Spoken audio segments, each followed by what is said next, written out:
भारत में मुसलमानों के साथ कथित गैर बराबरी को लेकर संयुक्त अरब अमीरात के सोशल मीडिया पर चल रही चर्चा के बीच भारत के केंद्रीय अल्पसंख्यक कार्य मंत्री मुख्तार अब्बास नकवी का एक बड़ा बयान आया है। नकवी ने कहा है कि मुसलमानों के लिए भारत स्वर्ग जैसा है जहां उनके अधिकार सुरक्षित हैं। साथ ही उन्होंने कहा है सेक्युलरिज्म और सौहार्द भारत और भारतवासियों के लिए पॉलिटिकल फैशन नहीं बल्कि परफेक्ट पैशन है, यानी एक जुनून है, जज्बा है। नकवी से पहले यूएई में भारत के राजदूत पवन कपूर ने एक ट्वीट में लिखा था कि भारत और यूएई किसी भी आधार पर भेदभाव नहीं करने का विचार साझा करते हैं। भेदभाव हमारे नैतिक ढांचे और कानून व्यवस्था के खिलाफ है। यूएई में मौजूद भारतीय हमेशा इस बात को याद रखें। कपूर से पहले भारत के प्रधानमंत्री नरेंद्र मोदी ने एक ट्वीट में लिखा था कि कोविड-19 हमला करने से पहले नस्ल, धर्म, रंग, जाति, वंश, भाषा या सीमा नहीं देखता, इसलिए अपने आचरण में एकता और भाईचारे का जरूर ध्यान रखें। बार बार एक ही बात समझाई जा रही है कि जिस समय पूरी दुनिया एक भयंकर महामारी से लड़ रही है, तब धार्मिक आधार पर भेदभाव पैदा कर समाज में बैर बढ़ाने के अपने खतरे हो सकते हैं। लेकिन दिल्ली के निजामुद्दीन में हुई तबलीगी जमात वाली घटना के बाद से सोशल मीडिया पर दक्षिणपंथी रुझान वाले लोग भारत में कोरोना वायरस फैलने के लिए एक तरह की धार्मिक पहचान वाले लोगों को ही जिम्मेदार ठहरा रहे हैं और तरह तरह के दावे कर रहे हैं। हालांकि सरकारी एजेंसियों ने पिछले हफ्तों में न सिर्फ सोशल मीडिया बल्कि टीवी चैनलों पर दिखाई गई भ्रामक खबरों की भी पड़ताल कर उनका खंडन किया है। अब आप सोचेंगे कि घर की बात संयुक्त अरब अमीरात यानी यूएई तक कैसे पहुंच गई, तो इसके लिए आपको एक क्रोनोलॉजी समझनी होगी। हुआ यूं कि करीब सप्ताह भर पहले सौरभ उपाध्याय नाम के एक ट्विटर यूजर के स्क्रीनशॉट संयुक्त अरब अमीरात में सोशल मीडिया पर सर्कुलेट होने लगे। सौरभ उपाध्याय के ट्विटर प्रोफाइल के अनुसार, जो कि अब बंद हो चुकी है, वे एक पॉलिटिकल कैंपेन मैनेजर हैं और उनकी लोकेशन दुबई बताई गई थी।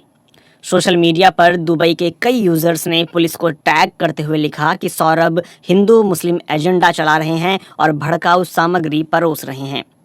इस क्रम में यूएई में रह रहे कुछ अन्य भारतीयों की भी ट्विटर के जरिए पुलिस से शिकायत की गई, जो भारत में कोरोना वायरस फैलने की वजह मुसलमानों को मानकर अपनी भड़ास निकाल रहे थे। इसी दौरान सौरभ ने एक ट्वीट किया जिसका स्क्रीनशॉट सोशल मीडिया पर शेयर भी हो रहा है, जिसमें लिखा है, मध्य पूर्व के देश जो कुछ भी हैं वो हम भारतीयों की वजह से हैं, जिसमें 80% हिंदू हैं। हमने कूड़े के ढेर से दुबई जैसे शहरों को खड़ा किया है और इस बात का मान यहाँ का शाही परिवार भी करता है। स्क्रीनशॉट्स के अनुसार इससे पहले सौरभ ने लिखा था कि मुसलमान दुनिया से 1400 साल पीछे जी रहे हैं। कुछ लोगों ने उनके इन ट्वीट्स पर आपत्ति दर्ज कराई तो सौरभ ने उन्हें भी चुनौती दी। इन तमाम स्क्रीनशॉट्स के साथ संयुक्त अरब अमीरात की राजकुमारी हिंद अल कासिमी ने 16 अप्रैल को ट्वीट कर दिया। उन्होंने लिखा कि संयुक्त अरब अमीरात में जो भी नस्ल भेद या भेदभाव करता पाया जाएगा उस पर जुर्माना लगेगा, साथ ही देश छोड़ने के लिए कह दिया जाएगा। और ये रहा एक उदाहरण।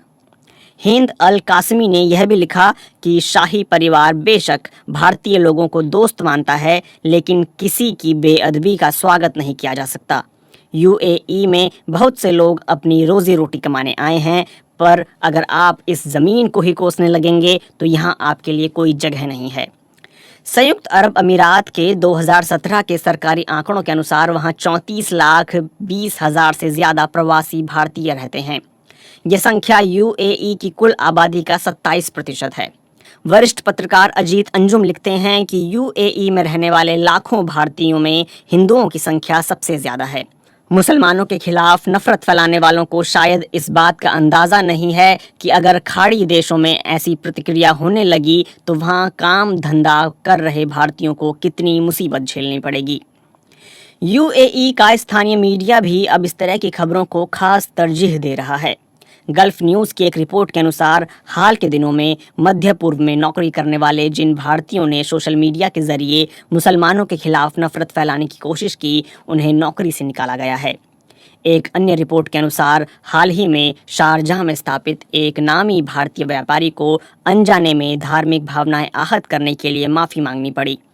लोगों ने उन पर इस्लामोफोबिया फैलाने का आरोप लगाया। संयुक्त अरब अमीरात के कानून के मुताबिक ऐसी कोई भी गतिविधि जिसे वहां की सरकार धर्म और देश के सौहार्द एवं सम्मान के विरुद्ध पाती है तो ऐसे व्यक्ति को 40 लाख दिरहम का जुर्माना और जेल की सजा हो सकती है। हेट स्पीच के मामले में एक शख्स को सजा दिए जाने की राजकुमारी हिंद अल कासमी ने पुष्टि की है। उन्होंने लिखा है, सोशल मीडिया पर भड़काऊ बयानबाजी करने के मामले में केरल के एक व्यापारी को तो माफ कर दिया गया, पर एक अन्य शख्स को जेल में सजा हुई है। संयुक्त अरब अमीरात के सोशल मीडिया पर अगर गौर करें तो बहुत सारी पुरानी चीज़ें खंगाल कर निकाली गई हैं जिन्हें अब शेयर किया जा रहा है और यह दावा किया जा रहा है कि भारत में मुसलमानों के साथ बुरा बर्ताव होता है। रविवार को दुबई में रहने वाली एक व्यापारी महिला नूरा अल घुरैर और कुवैत के सामाजिक कार्यकर्ता अब्दुर रहमान नासर ने भारत के लोकसभा सांसद तेजस्वी सूर्या की एक विवादित ट्वीट को शेयर किया था, जो अब संयुक्त अरब अमीरात में सोशल मीडिया पर वायरल हो चुका है।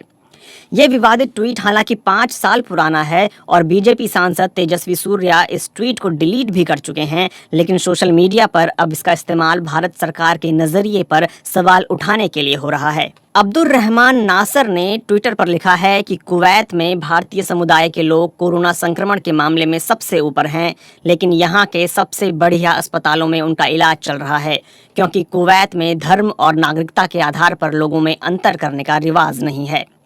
बीते कुछ सालों में भारत और संयुक्त अरब अमीरात के बीच द्विपक्षीय संबंध पहले की तुलना में काफी गहरे हुए हैं और माना जाता है कि दोनों देशों के बीच आतंकवाद का मिलकर मुकाबला करने की एक समझ बनी है। हालिया घटनाओं के बाद खाड़ी देशों में प्रभावशाली समझे जाने वाले लोगों ने खुलकर ये कहना शुरू किया है कि भारत सरकार अपने यहाँ मुसलमानों के साथ हो रही गैर बराबरी पर विचार करे। नामी सऊदी स्कॉलर अबीदी जहरानी ने अपील की है कि खाड़ी देशों में काम करने वाले उन कट्टरवादी हिंदुओं की पहचान की जाए जो इस्लाम के खिलाफ नफरत भड़का रहे हैं और उन्हें वापस उनके देश भेजा जाए। अबीदी जहरानी जैसे कुछ विचारकों की इस तरह की अपील के बाद यूएई ने बहुत से लोग चुनिंदा भारतीय नौकरी पेशा लोगों के डिटेल ट्विटर और फेसबुक पर शेयर कर रहे हैं, जिससे खाड़ी देशों में रह रहे भारतीयों की चिंताएं बढ़ गई हैं। भारत की स्थिति पर यहाँ बैठकर कमेंटबाजी कर रहे थे, सारी दिक्कत उनकी वजह से हुई है। अब हो ये रहा है कि जो भी हिंदू धर्म की बात कर रहा है उसे मुस्लिम विरोधी समझा जा रहा है और उसके डिटेल लोग टैग करके सोशल मीडिया पर शेयर कर रहे हैं। इससे किसी की भी नौकरी को खतरा हो सकता है, क्योंकि तुरंत कार्रवाई हो रही है। वहीं ग्लोबल पार्लियामेंट्री नेटवर्क यानी जीपीएन के सदस्य जमाल बहरीन ने संयुक्त राष्ट्र और ओआईसी से भारतीय मुसलमानों के मानवाधिकार उल्लंघन के मामलों में हस्तक्षेप करने की अपील की है। ओआईसी पहले ही भारत सरकार को मुस्लिम समुदाय के अधिकारों की रक्षा करने के लिए तुरंत जरूरी कदम उठाने के लिए कह चुका है।